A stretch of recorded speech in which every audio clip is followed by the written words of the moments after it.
খবর রাতে হয়ে যাবে, রাতে হয়ে যাবে। হ্যাঁ কেন থানায় আসলেন? আমি কালকে বরিশাল আসছি।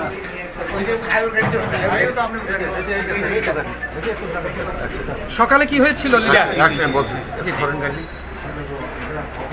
কালকে বরিশাল আসছি। আজকে বিকালে বরিশালে এরিয়া কমান্ডার আমাকে সম্বর্ধনা দেওয়ার জন্য দাওয়াত করেছে। দাওয়াতের কাগজ আমি দেখিয়েছি। সকালে আমি আমার গ্রামে সাঙ্গুরে গেছিলাম। কিছুদিন আগে আমার বোন কর্নেল ডাক্তার খালেদা খানে ইন্তেকাল করেছেন। মৃত্যুর সময় উনি বলে গেছেন গ্রামে একটা জনসাধারণের উপকারার্থে একটা কবরস্থান করার জন্য। আমি সেই কবরস্থানের জায়গা জমি মেপে যারা কাজ করবে তা দেখিয়ে আসবো, এই আমার উদ্দেশ্য।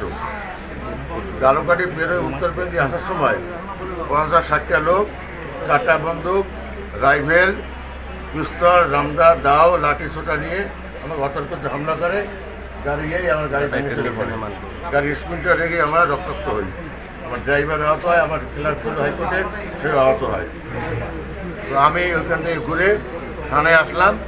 থানায় আসে ইজহার করতে এনরা বলে যে কালকে রাত্রে আমার নামে নাকি একটা কাঠাইলে মামলা হয়েছে, এই জন্য দেয়ার শোয়িং মি আর শোন অ্যারেস্ট। আমি এখন আপনাদের ইচ্ছায়, আল্লাহর দোয়ায়, আমাদের পুলিশের এফিসিয়েন্সির জোরে আমি জালুকাঠি কোর্টে যাচ্ছি। কারা হামলা করলাম? হ্যাঁ, নাম আমি দিয়েছি। কারা? আমি যাদেরকে চিনেছি।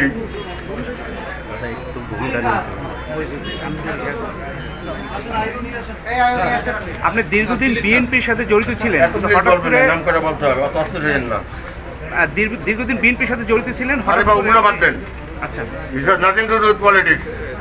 আপনার স্বাধীনতা আছে, আজকে জামাত করবেন, কালকে আমার ই করবেন, হাত পাকা। সর্বোপরি এই বিষয়টা আপনার কেমন লাগছে? এই বিষয়টা আপনার কেমন লাগছে? এটাকে আপনি কি বলবেন? আমি freedom fighter, I am a বীরত্তম। I give a damn to this thing. এগুলো কোনো ঘটনা কি আমাদের জীবনে? আমি আবার এমপি হবো এই দেশে, আবার এই দেশে মন্ত্রী হবো। নোট করে লেখে রাখো, লেখে রাখো।